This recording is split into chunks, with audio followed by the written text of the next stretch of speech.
रणपंडावरे जिद्द राहू दे मनी झुंजायची पुन्हा अडवतील ही लाख वादळे सिद्ध होनी तुला उजळायचे पुन्हा हो रे विधाता नवा जन्म घेई विजेता हो रे तुला रे यशाची दिशा सुधारून दे सारे चिंता साधूच हो रे विधाता नवा जन्म घेई विजेता.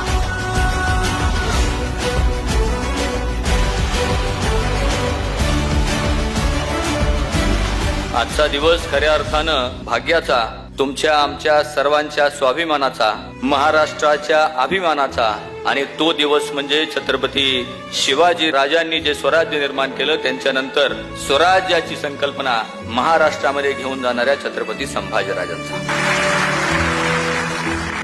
समसमता ध्रुवतारा तू क्षितिजावरी.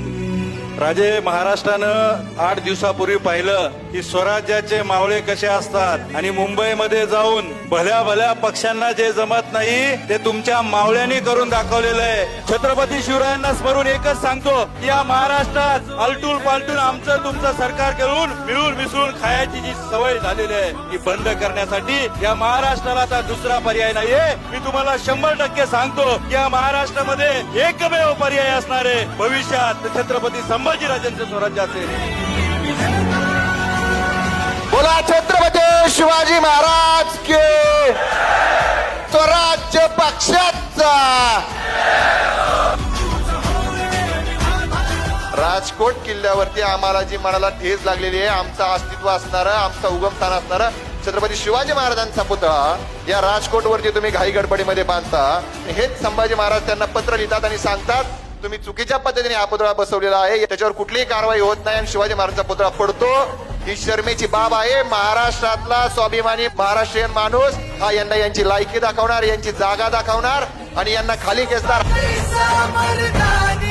आणि जर कोणाला वाटत असेल या महाराष्ट्रामध्ये मोगलाई माजली, येणाऱ्या कालावधीमध्ये आज तुम्ही आमचे फ्लेक्स काढा, आमचे फ्लेक्स फाडा, आमच्या कार्यकर्त्यांना आत टाका, छातीचा कोट करून आमचे सगळे पट्टे या संभाजी महाराजांना साथ देतील आणि महाराष्ट्रामध्ये जी नव्यानं निर्माण झाली परिवर्तन महाशक्ती आहे, ही परिवर्तन महाशक्ती तुमच्या पायाखालची जमीन आलेल्याशिवाय थांबणार नाही हा शब्द देतो.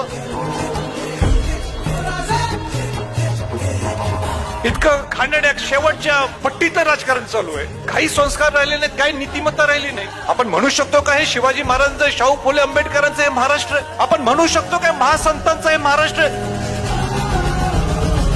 स्वराज्य पक्षानुसार उलटबाजी नको आपल्याला. आपण रीतसर आपण सगळ्या व्यवस्थित गोष्टी मांडायला पाहिजे सगळ्यांच्या समोर. आपण दाखवायला पाहिलं का आपण काहीतरी वेगळं आहोत, दुसऱ्या पक्षांच्या पेक्षा आपलं वेगळंपण आहे. आणि म्हणून आम्ही या राजकारणात आलोय. म्हणून आम्ही 2024 कडे एक चांगला सुसंस्कृत महाराष्ट्र घडवण्यासाठी आम्ही इथं आलोय. व आपल्या सोयीनुसार आपल्या स्वार्थासाठी राजकारणाच्या त्या मुख्यमंत्रीच्या खुर्चीवर बसण्यासाठी काही चाललंय यांचं. पण मी ठरवलंय आपण कामात आणि कर्तृत्वातनच उत्तर द्यायचं, आपण आपल्या कार्यात उत्तर द्यायचं. आता ही तर नुसती सुरुवात आहे. जेव्हा इलेक्शन सुरू होईल मैदानात येऊ ना आपण, तेव्हा बघा.